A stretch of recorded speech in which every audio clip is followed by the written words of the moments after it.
Hello everyone and welcome back to another video. तो आज की इस वीडियो में हम कवर करने जा रहे हैं सॉल्वेंसी रेशियोज के बारे में।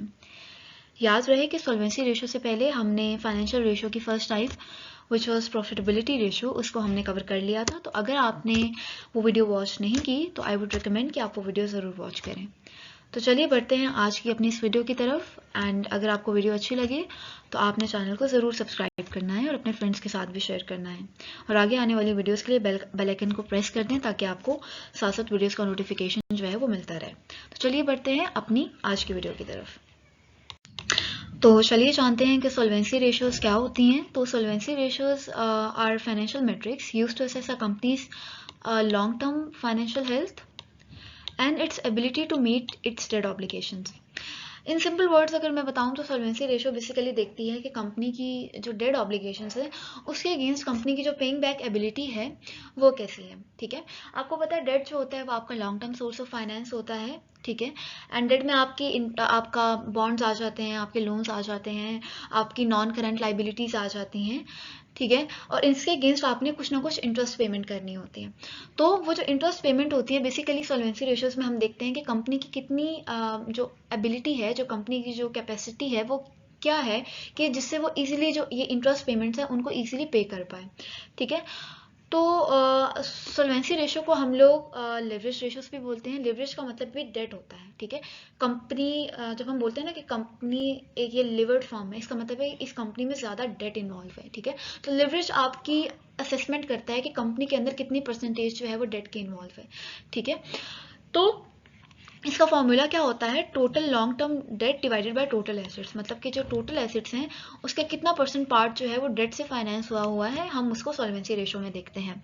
सॉल्वेंसी रेशियो में एक हम फाइनेंशियल रिस्क को भी असेस करते हैं। फाइनेंशियल रिस्क हमेशा जब भी आपका डेट इन्वॉल्व होता है उसके साथ फाइनेंशियल रिस्क भी एसोसिएट हो जाता है, क्योंकि डेट पे आपने कुछ ना कुछ रीपेमेंट्स करनी होती है इन द फॉर्म ऑफ इंटरेस्ट। तो अगर आपकी, और इसका जो लिंक होता है वो आपकी अर्निंग्स के साथ होता है। अगर आपकी अर्निंग्स अच्छी हैं तो फाइनेंशियल रिस्क इतना ज़्यादा नहीं होगा, बेशक आपका डेट हायर वॉल्यूम में भी हो। लेकिन अगर आपकी अर्निंग्स अच्छी नहीं है, ठीक है, जो कंपनी की जो अर्निंग्स हैं, तो तब क्या होगा कि आपका जो फाइनेंशियल रिस्क है वो भी इंक्रीज कर जाएगा, क्योंकि डेफिनेटली आप फिर इंटरेस्ट पेमेंट्स जो हैं वो रेगुलरली नहीं कर पाओगे। ठीक है, उनमें कुछ ना कुछ डिस्ट्रप्शंस आ जाएंगी। तो फाइनेंशियल रिस्क बेसिकली आपका होता है रिस्क ऑफ डिफॉल्ट। तो इन शॉर्ट सॉल्वेंसी रेशियो में हम देखते हैं कि कितना परसेंट ऑफ टोटल एसेट्स आपका डेट से फाइनेंस हुआ है। ठीक है, आपका फाइनेंशियल रिस्क क्या है, और ये कि कंपनी की जो फाइनेंशियल हेल्थ की पोजीशन है, ठीक है, वो क्या है। तो चलें बढ़ते हैं पहली टाइप की तरफ सॉल्वेंसी रेशियो की, which is debt to equity ratio. Debt to equity ratio का फॉर्मूला क्या है, डेट टू इक्विटी रेशियो का फॉर्मूला है total liabilities divided by total equity. Total liabilities में आपकी करंट लाइबिलिटीज पे आ जाती हैं और आपकी नॉन करंट लाइबिलिटीज पे आ जाती हैं, और इसको आप टोटल इक्विटी से डिवाइड कर देते हो। बेसिकली ये जो रेशियो है ये कंपनी का कैपिटल स्ट्रक्चर को असेस करने के लिए यूज होती है। ये कंपनी का जो कैपिटल स्ट्रक्चर है उसमें कितना परसेंटेज डेट का इन्वॉल्व है और कितने परसेंटेज जो है वो आपकी इक्विटी के इन्वॉल्व है। ठीक है, और अगर इस फॉर्मूला के थ्रू मैं आपको इंटरप्रेट करके दूं तो बेसिकली ये देखता है कि टोटल इक्विटी के अगेंस्ट कितना परसेंट जो है वो डेट है। डेफिनेटली अगर ये रेशियो ज़्यादा होगी तो इसका मतलब है कि जो आपका डेट का पोर्शन है अगेंस्ट टोटल इक्विटी वो ज़्यादा है, और अगर ये जो रेशो है वो कम होगी इसका मतलब है कि आपकी इक्विटी ज़्यादा है और आपका डेट कम है। ठीक है, तो हम इस रेशो से असेस करते हैं कि कंपनी के कैपिटल स्ट्रक्चर की क्या पोजीशन है और डेट का जो वॉल्यूम है कंपनी के अंदर वो कितना परसेंट है। फिर इससे हम फाइनेंशियल रिस्क को भी असेस करते हैं। डेफिनेटली जितना ज़्यादा मैंने आपको बताया रिस्क होगा उतना ज़्यादा ही आपका जो जितना ज़्यादा आपका डेट होगा उतना ज़्यादा आपका जो फाइनेंशियल रिस्क है वो भी हाई होता है।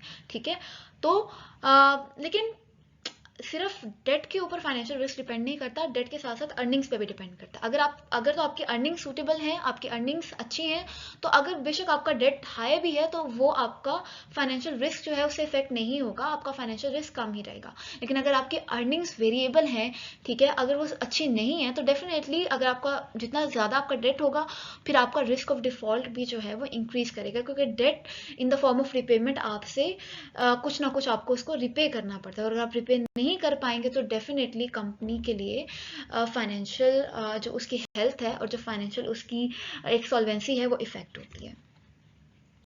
ओके, जो डेट रेशियो है वो आपकी सेकंड टाइप है। डेट रेशियो का फॉर्मूला है total liabilities divided by total assets.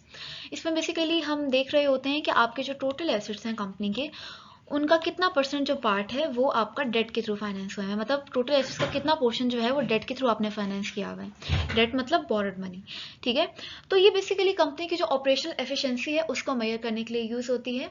Definitely assets के थ्रू आप रिटर्न जनरेट करते हैं, ठीक है। अब ज्यादा पोर्शन ऑफ एसेट्स अगर आपका डेट के थ्रू फाइनेंस हुआ हुआ है तो उनसे आने वाला जो रिटर्न है उसका भी जो मैक्सिमम पोर्शन है वो डेट रिपेमेंट्स में आपका सर्व हो जाएगा, ठीक है। तो अगर ये रेशियो हाई है, मतलब कि आपका ज़्यादा परसेंट ऑफ पार्ट एसेट्स का वो डेट के थ्रू फाइनेंस हुआ हुआ है, तो आपकी जो ऑपरेशनल एफिशिएंसी है वो भी आपकी कम हो जाएगी, क्योंकि आपका उन एसेट्स को यूटिलाइज करने से जो रिटर्न आ रहा है वो भी ज़्यादा से ज़्यादा आपका डेट रिपेमेंट्स में सर्व हो जाएगा, ठीक है।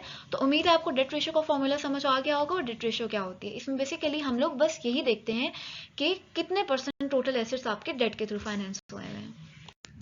लास्ट रेशो आ जाती है इंटरेस्ट कवरेज रेशो। इसका फॉर्मूला है EBIT divided by interest expense. So basically इस रेशो में हम क्या कर रहे होते हैं, it evaluates a company ability to cover its interest expense with its earning before interest and tax. इसमें हम बेसिकली देखते हैं कि कंपनी की जो अर्निंग्स हैं, वो अर्निंग्स जिसपे अभी हम लोगों ने इंटरेस्ट और टैक्स दोनों अभी तक पे नहीं किया, क्या वो अर्निंग्स इतनी सफिशिएंट हैं कि जब इंटरेस्ट पे करने की, उसमें से इंटरेस्ट एक्सपेंस को जब माइनस करने की बारी आए, उसको पे करने की बारी आए, तो हम इजीली उसमें से इंटरेस्ट एक्सपेंस जो है वो पे कर पाए, ठीक है। डेट के ऊपर आपको पता है हमको इंटरेस्ट पे करना ही करना होता है, तो उसके लिए अब देखें ओनली सोर्स जो कंपनी के पास अपनी इंटरेस्ट पेमेंट्स करने के लिए होता है वो होता है उसकी अर्निंग्स।